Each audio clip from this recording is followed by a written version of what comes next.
بسم اللہ الرحمن الرحیم۔ السلام علیکم۔ میری ماں بیوہ تھی لیکن پھر بھی رات میں اماں کے کمرے سے ہلکی ہلکی آوازیں آتی۔ ایک دن میں رات کو اماں کے کمرے میں گئی تو وہاں کوئی بھی نہیں تھا۔ پھر اگلی رات میں اماں کے کمرے میں چھپ گئی اور جو کچھ میری آنکھوں کے سامنے ہوا میرے تو اوسان ہی ختم ہو گئے، کیونکہ میں اپنی اماں کے کمرے میں چھپی ہوئی تھی۔ میں خود بھی نہیں جانتی تھی کہ مجھے کیا دیکھنے کو ملے گا، لیکن میرا تجسس مجھے یہاں تک لے آیا تھا۔ اماں کے کمرے سے آنے والی باتوں کی آواز نے مجھے مجبور کر دیا تھا کہ میں رات کو یہی چھپ کر دیکھوں کہ اماں کس سے باتیں کر رہی ہیں۔ وہ اپنے کمرے میں اکیلی سوتی تھیں، لیکن میری لاکھ منتیں کرنے کے باوجود انہوں نے مجھے کبھی بھی اپنے ساتھ سونے کی اجازت نہیں دی۔ کچھ تو ایسا تھا جو میری علم میں نہیں تھا۔ اماں کو مجھے اپنے ساتھ سلانے میں آخر کیا مسئلہ تھا؟ اور یہی بات جاننے کے لیے میں یہاں اماں کی الماری میں چھپی ہوئی تھی۔ مجھے چھپے ہوئے کچھ ہی دیر گزری تھی کہ میری آنکھوں نے جو کچھ دیکھا اسے دیکھنے کے بعد میرے رونگٹے کھڑے ہو گئے۔ میں سوچ بھی نہیں سکتی تھی کہ آدھی رات کو میری اماں کے کمرے میں مجھے ایسا منظر دیکھنے کو ملے گا۔ مجھے اپنی ماں سے اس بے حیائی کی امید ہرگز نہیں تھی۔ میری اماں میرے مرحوم باپ کی بیوہ تھیں اور میرے باپ کے مرنے کے بعد وہ کیسے ایسی حرکت کر سکتی تھیں؟ اماں نے تو اپنی عمر کا لحاظ بھی نہیں کیا تھا۔ میں شرم سے پانی پانی ہو گئی تھی اور میرے لیے اب الماری میں چھپے رہنا مشکل ہو گیا تھا۔ میں اپنی ماں کو ایک غیر مرد کی باہوں میں دیکھ کر بری طرح چکرا گئی تھی۔ میں جاننا چاہتی تھی کہ ایک جوان بیٹی کے ہوتے ہوئے بھی میری ماں کی جوانی کیوں ختم نہیں ہو رہی تھی۔ میں مانتی تھی کہ ابا کے جانے کے بعد اماں بہت تنہا ہو گئی تھی، لیکن اس کا ہرگز یہ مطلب نہیں تھا کہ وہ میرے باپ کی جگہ کسی اور کو دے دیتی۔ میں الماری سے نکل کر اماں کے سامنے آ گئی تھی اور مجھے دیکھ کر اماں کے ہوش اڑ گئے تھے۔ ان کے وہم و گمان بھی نہیں تھا کہ میں اس طرح ان کی الماری میں چھپی ہوں گی، اور اماں کے ساتھ ساتھ ان کے بھی ہوش اڑ گئے تھے جو میری اماں کے ساتھ بستر پر موجود تھا۔ میں اپنی اماں کو برا بھلا کہہ رہی تھی، زارو قطار رو رہی تھی۔ اماں مجھے چپ کروانے کی کوششیں کر رہی تھیں، کیونکہ رات کے سناٹے میں میری آواز پاس پڑوس تک جا سکتی تھی، لیکن مجھے اس بات کی کوئی فکر نہیں تھی۔ پریشان ہو کر اماں نے میرے منہ پر اپنا ہاتھ رکھ دیا۔ جو حقیقت آج مجھ پر کھلی تھی وہ میرے لیے ناقابل یقین تھی۔ میرا نام زرمینہ تھا اور میری عمر 15 سال تھی۔ میرے ابا کا انتقال اس وقت ہوا جب میں صرف 10 سال کی تھی۔ میری ماں کی شادی بہت جلدی ہو گئی تھی، اس لیے ابا کے انتقال پر میری اماں بہت ہی کم عمر تھی۔ اماں جوان ہونے کے ساتھ ساتھ حسین بھی تھی، لیکن قسمت کے ستم سے بیوگی کا داغ اماں کے دامن پر لگ گیا۔ اماں اور میں ابا کی چھوڑے ہوئے گھر میں ہی رہتے تھے۔ یہ ایک بڑا سا گھر تھا اور اس کے ساتھ والا گھر ہمارے چچا کا تھا۔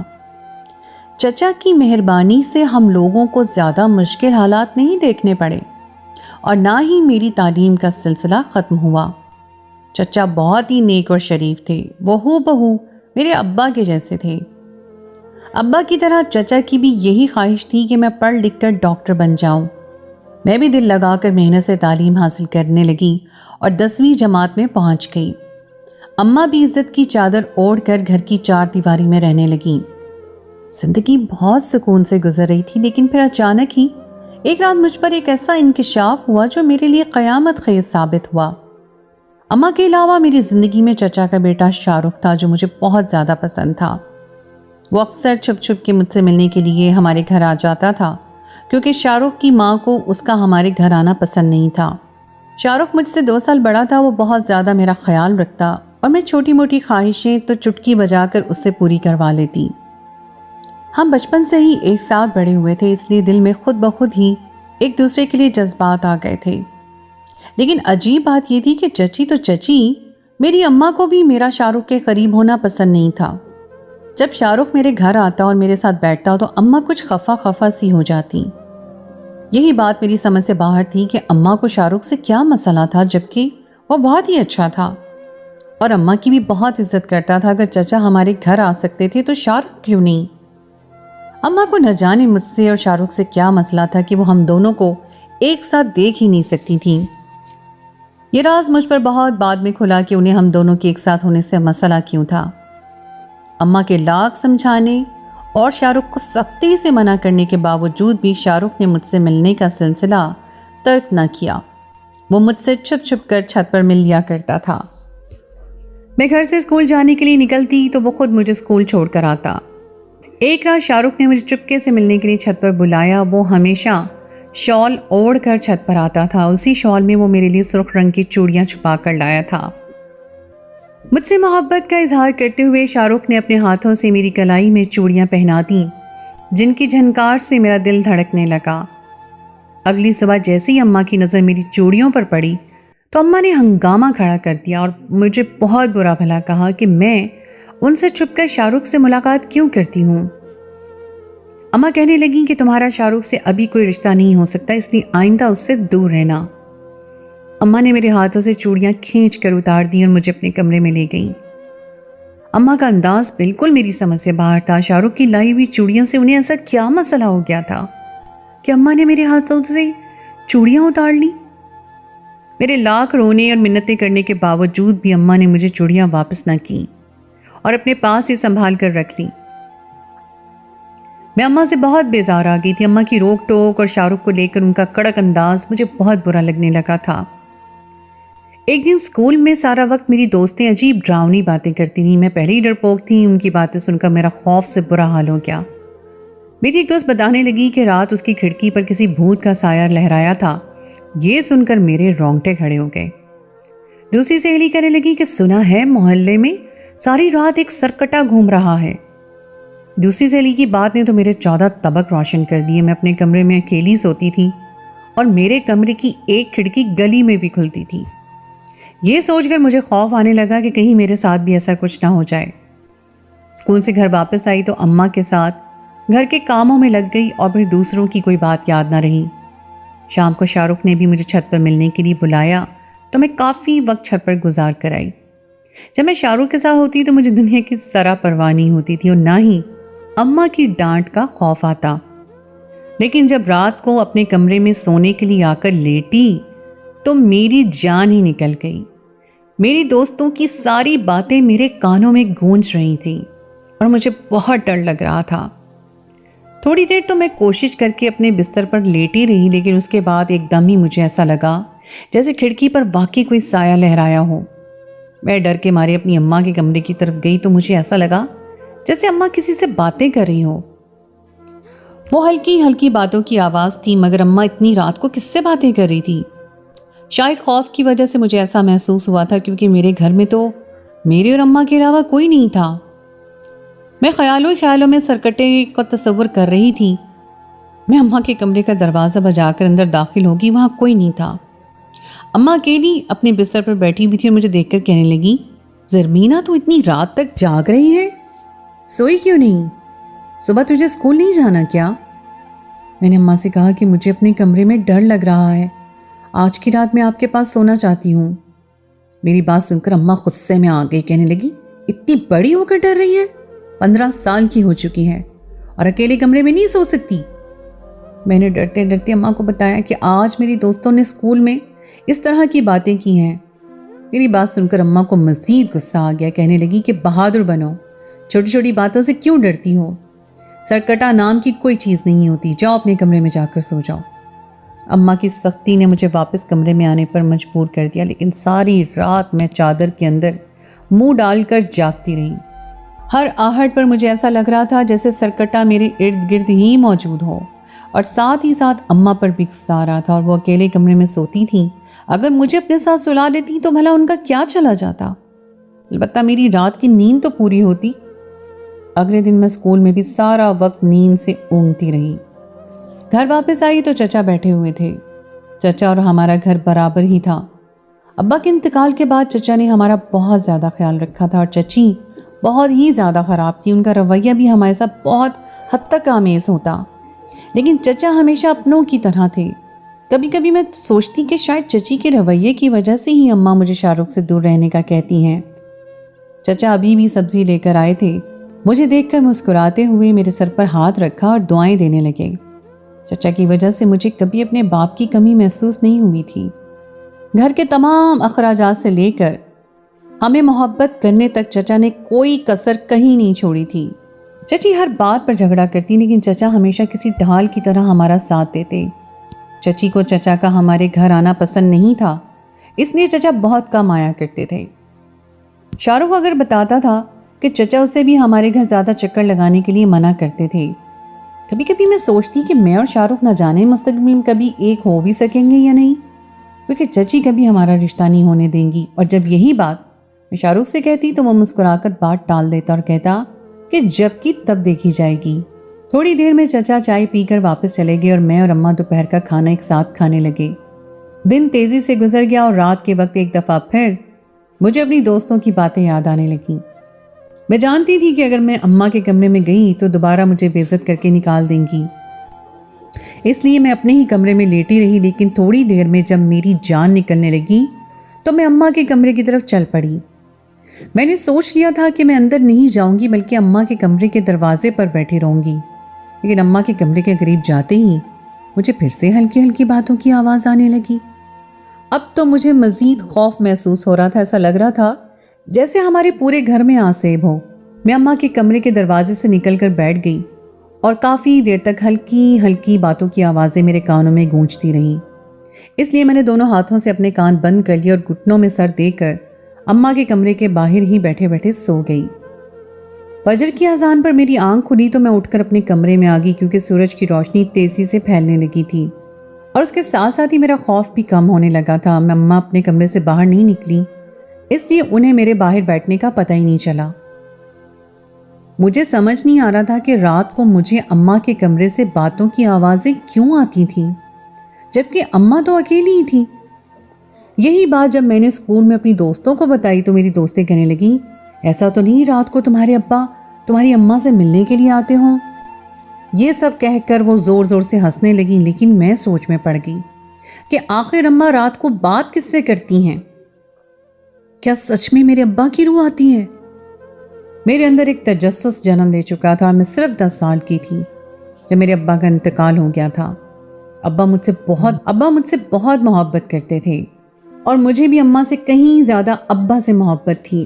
ابا کے انتقال کے بعد میں بہت زیادہ اداس رہنے لگی تھی۔ اماں کا بھی زیادہ تر وقت گھر کے کام کاج میں گزر جاتا۔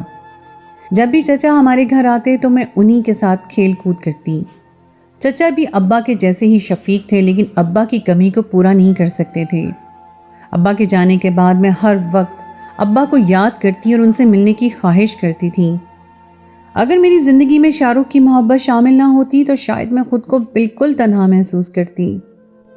اب مجھے بھی ایسا لگ رہا تھا جیسے رات ابا اماں سے ملنے کے لیے آتے ہوں گے، اور یہی سوچ کر میرے ذہن میں ایک بات بیٹھ گئی، اور مجھے بھی اپنے ابا کو ایک دفعہ دیکھنا ہے۔ شاید اس لیے اماں ابا کو یاد نہیں کرتی تھی، کیونکہ ان دونوں کی ملاقات ہو جاتی تھی۔ اماں نے یقیناً اسی لیے مجھے اپنے کمرے میں سونے کی اجازت نہیں دی ہوگی۔ میں نے سوچ لیا تھا کہ اب میں اماں کے کمرے میں چھپ جاؤں گی اور ابا کو دیکھ کر رہوں گی۔ رات اماں باورچی خانے میں برتن دھونے لگی تو میں نے ان سے کہہ دیا کہ میں اپنے کمرے میں سونے کے لیے جا رہی ہوں، اور انہیں شب بخیر کہہ کر اپنے کمرے میں آنے کے بجائے ان کے کمرے میں جا کر چھپ گئی۔ میرا دل زور زور سے دھڑک رہا تھا اور مجھے سمجھ نہیں آ رہا تھا کہ آخر کس طرح ابا اماں سے ملنے کے لیے آئیں گے۔ باورچی خانے کے کام نپٹا کر اماں پھر سے کمرے میں آ گئی اور تیار ہونے لگی۔ میں حیران تھی کہ اماں نے سرخ رنگ کا جوڑا پہن لیا، جبکہ میں نے اماں کو ہمیشہ ہلکے رنگوں میں دیکھا تھا۔ ابا کے انتقال کے بعد سے اماں نے گہرے رنگ پہننا چھوڑ دیے تھے۔ سرخ رنگ کا جوڑا پہننے کے بعد اماں نے کانوں میں بڑے بڑے جھمکے ڈالے اور خوب سجنے سنورنے لگیں۔ ہونٹوں پر سرخ رنگ کی لالی لگا کر تو اماں کوئی جوان حسین لڑکی محسوس ہو رہی تھی۔ شاہ رخ اکثر ہی اماں کی خوبصورتی کی تعریف کرتا تھا۔ آج تو میں بھی اماں کے حسن کے جوبن دیکھ رہی تھی۔ مجھے یقین ہو گیا تھا کہ ابا ہی اماں سے ملنے کے لیے آتے ہیں۔ میں نے ایک دوست سے سن رکھا تھا کہ اس کے مرحوم دادا بھی آدھی رات کو اپنے کمرے میں آیا کرتے تھے۔ صبح کے وقت ان کے دادا کا سامان اپنی جگہ سے ہٹا ہوا ملتا تھا۔ میں دوسری لڑکیوں کی طرح چالاک نہیں تھی، اس لیے میں اپنی دوستوں کی ہر بات پر اعتبار کر لیتی تھی۔ میں یہ سوچ کر بہت خوش تھی کہ مجھے بھی اپنے ابا کا دیدار نصیب ہونے والا ہے۔ میں کوئی 5 سال بعد انہیں دیکھنے والی تھی۔ کچھ ہی دیر گزری تھی کہ دیوار پر لگا اماں کے کمرے کا پردہ ہلنے لگا۔ مجھے کچھ خوف بھی محسوس ہو رہا تھا اور میرے پسینے بھی چھوٹ رہے تھے۔